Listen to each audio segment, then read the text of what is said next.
Hi everyone, स्वागत है आप सभी का आज के इस वीडियो में। एंड इस वीडियो में हम एज सर के द्वारा दिए गए कुछ लेटेस्ट अपडेट्स के बारे में बात करने वाले हैं। जी हाँ फ्रेंड्स, यस्टरडे नाइट में ही रात में लगभग 9:30 बजे के आसपास ही मिस्टर एस ने बिग टीवी ताइस बैक ऑफिस में न्यू अपडेट शेयर किया है डेटा क्लीनअप की रिगार्डिंग। मुझे उम्मीद है कि आपने चेक कर लिया होगा। अगर नहीं किया है तो जिनका भी अकाउंट लॉगिन हो रहा है, जिनका केवाईसी कंप्लीट हो चुका है, वो अपने अकाउंट्स को लॉगिन करके बिग टीवी ताइस बैक ऑफिस में न्यू अपडेट्स को आप लोग अच्छे से पढ़ सकते हैं, समझ सकते हैं। इस अपडेट के अलावा इस वीडियो में हम केवाईसी की रिगार्डिंग भी बातें करने वाले हैं। सो प्लीज़ वीडियो को शुरू से अंत तक जरूर देखिएगा ताकि आप सभी को हर एक पॉइंट अच्छे से समझ में आ पाए। तो सबसे पहले हम बात करते हैं एज सर के द्वारा दिए गए अपडेट्स के बारे में। जी हाँ फ्रेंड्स, एज सर ने बताया है कि हमारी टीम ने रिसेंटली पूरे प्लेटफॉर्म पर एक बड़ा डेटा क्लीनअप ऑपरेशन को कंप्लीट किया है। इस अपडेट में इनवैलिड अकाउंट्स को रिमूव करने पर ध्यान केंद्रित किया गया है, जिसमें डिलीवर ना किए जा सकने वाले ईमेल एड्रेस अकाउंट भी शामिल हैं।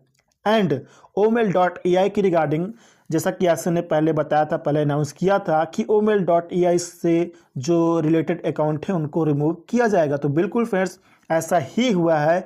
जिन्होंने बाय मिस्टेक omail.ai से रजिस्ट्रेशन कंप्लीट किया था तो ऐसे अकाउंट को सिस्टम से रिमूव किया गया, यानी कि जिनका omail.ai के थ्रू जो ईमेल एड्रेस है omail.ai, आप सभी जानते हैं कि ये ऑन पैसिव का पार्ट है omail.ai से।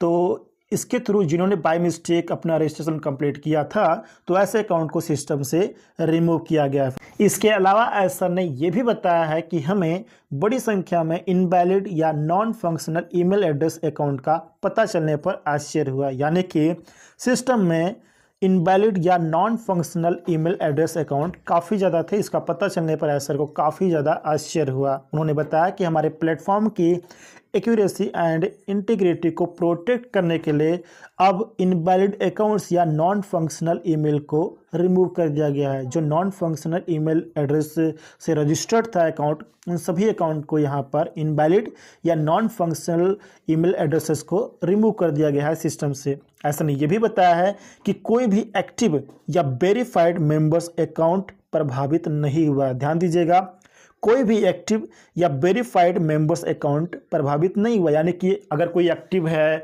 किसी का अकाउंट अगर एक्टिव है, वेरीफाइड है, तो ऐसे किसी के अकाउंट को कोई भी नुकसान नहीं पहुंचा है और ना ही पहुंचेगा। फ्रेंड, ये चीज़ आप लोग ध्यान दीजिएगा, यहाँ पर चिंतित होने की कोई भी ज़रूरत नहीं है।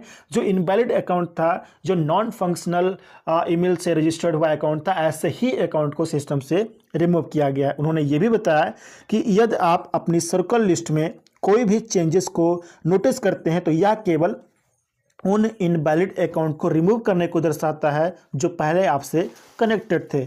यानी कि अगर आप अपना अकाउंट लॉगिन करते हैं, लॉगिन करने के बाद माई सर्कल को चेक करते हैं, तो अगर आपके माई सर्कल में कोई चेंजेस अगर आपको दिखाई देता है तो वो चेंजेस इसलिए दिखाई दे रहा है क्योंकि invalid accounts and non functional email addresses को सिस्टम के द्वारा रिमूव किया गया, इसलिए आपको वो चेंजेस आपके माई सर्कल में दिखाई दे रहा है। तो इस बात को आप लोग ध्यान रखिएगा।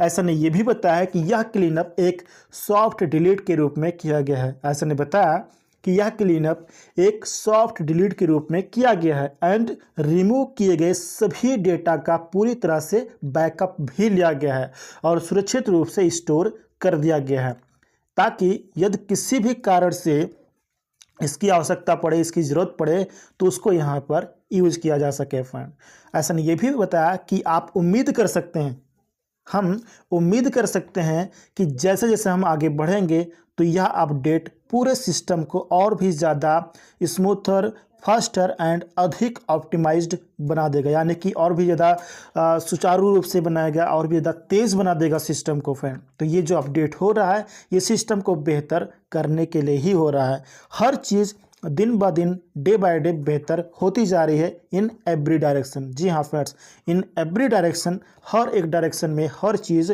दिन ब दिन बेहतर होती जा रही है। तो ये चीज़ें थी, ये अपडेट था एसर के द्वारा दिया गया। मुझे उम्मीद है कि आप सभी को अच्छे से समझ में आ गया होगा।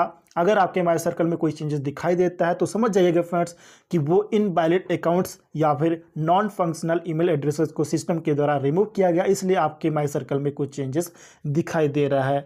सो ये डेटा क्लीनअप ऑपरेशन जो कंप्लीट हुआ है, इसके बाद आप सभी को मेरी तरफ से एक सजेशन देना चाहता हूँ। सजेशन ये है कि अपना अकाउंट आप लॉगिन कीजिए। अगर आपका अकाउंट लॉगिन हो रहा है, अगर आपका केवाईसी कंप्लीट हो चुका है, तो लॉगिन करने के बाद माई सर्कल में जाइए। माई सर्कल का पूरा डिटेल आप लोग चेक कीजिए। अगर उसमें कोई स्लॉट बाकी है, स्लॉट आपको लिमिट कितनी मिल रही है, ये सभी चीज़ें आपको अच्छे से पता होगी।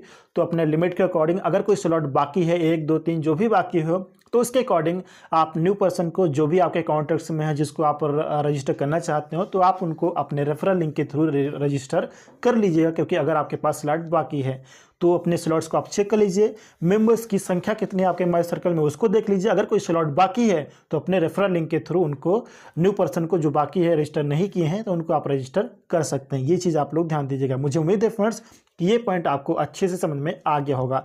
अब हम बात करते हैं केवाईसी के बारे में।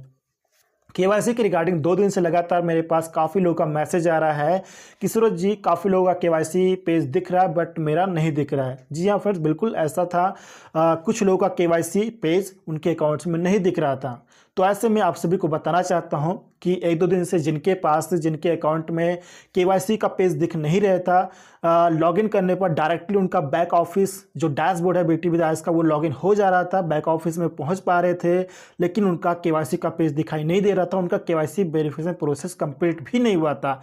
तो ऐसे जितने भी अकाउंट्स हैं, आप सभी को बताना चाहता हूँ कि ऐसे सभी अकाउंट्स में जो केवाईसी वेरिफिकेशन का जो पेज है वो ऑटोमेटिक आ चुका है। मैंने पहले के वीडियो में बताया भी था कि आपको यहाँ पर चिंतित होने की ज़रूरत नहीं है। केवाईसी वेरिफिकेशन का जो पेज है वो ऑटोमेटिक आपके अकाउंट में आ जाएगा। देन आप अपना वेरिफिकेशन प्रोसेस कंप्लीट कर लीजिएगा। तो जितने भी लोग ऐसे थे जिनके पास केवाईसी वेरिफिकेशन का पेज उनके अकाउंट में दिख नहीं रहा था, तो ऐसे लोग अपना अकाउंट लॉगिन कीजिए।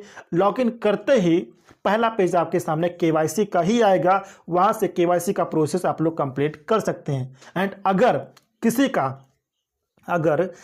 का अकाउंट लॉगिन करने पर केवाईसी का पेज नहीं आ रहा, तो उनको चिंतित होने की ज़रूरत नहीं है, उनको भी ऑटोमेटिक आ ही जाएगा जैसे औरों का आ चुका है। तो उम्मीद है फ्रेंड्स कि ये पॉइंट भी आप सभी को अच्छे से समझ में आ गया होगा। कहने का मतलब है जिनके पास केवाईसी का पेज नहीं आया था केवाईसी प्रोसेस कंप्लीट करने के लिए, उन सभी के अकाउंट में केवाईसी जो वेरिफिकेशन पेज है वो आ चुका है। अपना प्रोसेस आप लोग कंप्लीट कर लीजिए।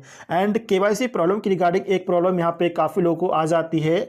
कई बार ट्राई करने के बाद, कई बार कोशिश करने के बाद लास्ट में उनको एक एरर शो करता है, दिखाई देता है वेरिफिकेशन लिमिट रीच्ड का।